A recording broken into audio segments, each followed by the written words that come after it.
వేసవి రాకముందే ఎండలు మండిపోతున్నాయి. విజయవాడ చుట్టుపక్కలన్నీ కొండలు ఉండడంతో ఉష్ణోగ్రతలు అధికంగా నమోదవుతాయి. వేసవి తాపం నుంచి ప్రజలను కాపాడేందుకు విజయవాడ మున్సిపల్ కమిషనర్ ధ్యానచంద్ర ఒక అడుగు ముందుకు వేశారు. నగర వ్యాప్తంగా రద్దీ ప్రాంతాల్లో విఎంసి చలివేంద్రాలను ఏర్పాటు చేశారు.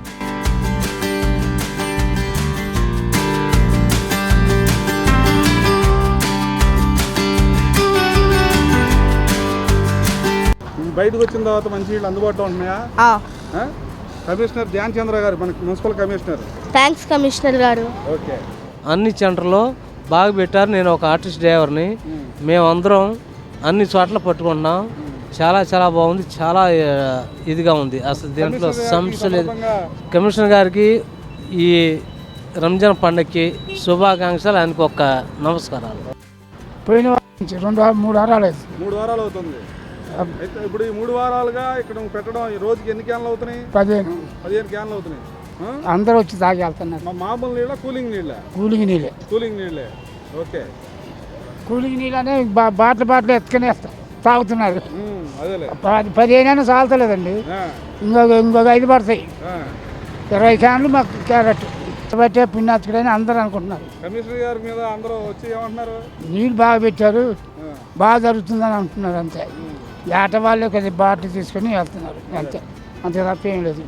కానీ అందరు మామూలు బాగా నీళ్లు దొరుకుతున్నాయి కదా, నీళ్లు దొరుకుతున్నాయి కదా, సగం తాగేసి వెళ్తారు. అంతే. మీలాగే అసలు ఎంతమందిని ఏర్పాటు చేశారమ్మా ఇక్కడ? తెలియదండి నాకు, ఆ విషయం తెలియదు. అయితే ఇక్కడ ఎవరు ఏర్పాటు చేస్తారు? బిఎంసి వాళ్ళు. రోజుకి ఎంతమంది తాగుతున్నారు సుమారు మీకు తెలిసి? తాగుతారు ఎక్కువే, 1000 మంది 1000 వరకు తాగుతారు జనాలు. వచ్చేవాళ్ళు పోయేవాళ్ళు. సెంటర్ కదా, రైతు బజార్ పాయకపురం కదా, వచ్చేవాళ్ళు వెళ్ళేవాళ్ళు తాగుతూనే ఉంటారు. విజయవాడలో మొత్తం 77 చలివేంద్రాలతో పాటు 77 మందికి ఉపాధి కల్పించారు. నెలకి 9,000 జీతాన్ని వారికి విఎంసి అందించనుంది. రోజుకి ఒక చలివేంద్రంలో 15 నుంచి 20 కూలింగ్ క్యాన్లతో ప్రజల దాహార్తిని తీర్చుతున్నారు.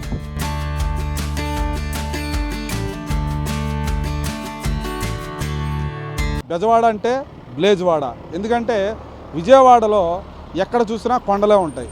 ఈ కొండల నేపథ్యంలో ప్రతి ఏడాది వేసవి వచ్చిందంటే ప్రతి ఒక్కరూ వేసవి ఉక్కపోతకి బలవాల్సిందే. ఈ నేపథ్యంలో మరి విజయవాడ నగరపాలక సంస్థ కమిషనర్ మరి ధ్యానచంద్ర ప్రత్యేకంగా వేసవి సమీపిస్తున్న నేపథ్యంలో ఒకసారిగా ఇప్పుడు మనం చూసుకోవచ్చు, ఇక్కడ చలివేంద్రాలు ఏర్పాటు చేశారు. ఇలాగ దాదాపు రోజుకి 15 కూల్గా ఉండే వాటర్ని మరి టిన్నుల ద్వారా అందించడం ఒక శుభ పరిణామంగా చెప్పుకోవచ్చు.